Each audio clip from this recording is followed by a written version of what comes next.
Singles singles ಆಗಿರೋದು ಆರಾಮ, ಹೌದಲ್ಲ? ಸಿಂಗಲ್ಸ್ ಆಗಿರೋರು ಮೊದಲ ಲೇ ಸಿಂಗಲ್ಸ್ ಗಳ ಕಷ್ಟ ಏನಂತ ನಾನು ಹೇಳ್ತೀನಿ ಇವತ್ತು. ಕೇಳಿನ ನಾನು ಹೇಳ್ತೀನಿ, ಕೇಳಿನ ಸಿಂಗಲ್ಸ್ ಆಗಿರೋದು ಎಷ್ಟು ಕಷ್ಟ ಅಂತ ಹೇಳ್ತೀನಿ. ಲೇ ನೀವು ಮಿಂಗಲ್ ಆಗಿರೋರು ಯಾವ್ದು ಜಾಗ ಸಿಗಲ್ಲ ಲೇ ನಿಮಗೆ, ನಿಮ್ ಹುಡುಗಿಯರ್ ಕೂಡ ಮಾತಾಡಕ ನಮ್ ಬಗಲ ಬಂದ್ ಕುಂತ್ಕೊಂಡ್ ಮಾತಾಡ್ತೀರಿ. ಅವಾಗ ಯಾವ್ದಾರ ಒಂದು ಚೂರಿ ತಗೊಂಡ್ ಎದಿ ಕಚ ಕಚ ಕಚ ಕಚ ಅಂತ ಚುಚ್ಚಿಗನಷ್ಟು ನೋವಾಗತ್ತ.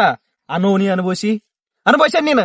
ನಾವು ಸಿಂಗಲ್ಸ್ ಅನುಭವಿಸಿವಿ, ನಾವು ಸಿಂಗಲ್ಸ್ ಅನುಭವಿಸಿವಿ. ನೀವು ಹುಡುಗಿಯರ್ ಕೈ ಹಿಡ್ಕೊಂಡ್ ಅಡ್ಡಾಡಿ ಬಿಡ್ತೀರಿ ಆರಾಮ. ನಮ್ಗೆ ಯಾರ ಕೈ ಹಿಡ್ಕೋಬೇಕಂತ ಗೊತ್ತಾಗಂಗಿಲ್ಲ. ತೆಲಿ ಗಿರ್ರ ಅಂತ ನೀ ಅನುಭವಿಸಿ. ನಾವು ಸಿಂಗಲ್ಸ್ ಅನುಭವಿಸಿವಿ ನಾವು ಸಿಂಗಲ್ಸ್. ಲೇ ನಿನಗೆ 18ಕ್ಕ ಗರ್ಲ್ ಫ್ರೆಂಡ್, ನನಗೆ 30 ಗಡ್ಡದಾಗ ಕೂದಲ್ದಾಗ ಎಲ್ಲ ಬೆಳ್ಳನ್ ಕೂದಲ, ನಿನ್ನನ್ನು ನಾನು ಬಿಡಲ್ಲ ಅಂತ ಬರಕತ್ಯಾವ.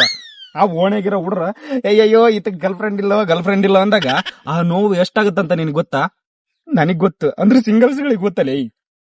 ಇನ್ನೊಂದು, ನೀವು ಸುಖ ಹೆಂಗಾರ ಪಡ್ತೀರಿ, ನಾವೇನ್ ಮಾಡ್ಬೇಕು? ಕೈ ಸಂಗದವ್ರು ನಮ್ಮ ಕೈಯಾಗಿರೋ ರೇಖೆಗಳು ಅಳಿಸಿ ಹೋಗಿರೋ ನೋವು ನೀನೇನಾದ್ರೂ ಅನುಭವಿಸ್ಯಾ? ನಾವು ಅನುಭವಿಸಿವಿ.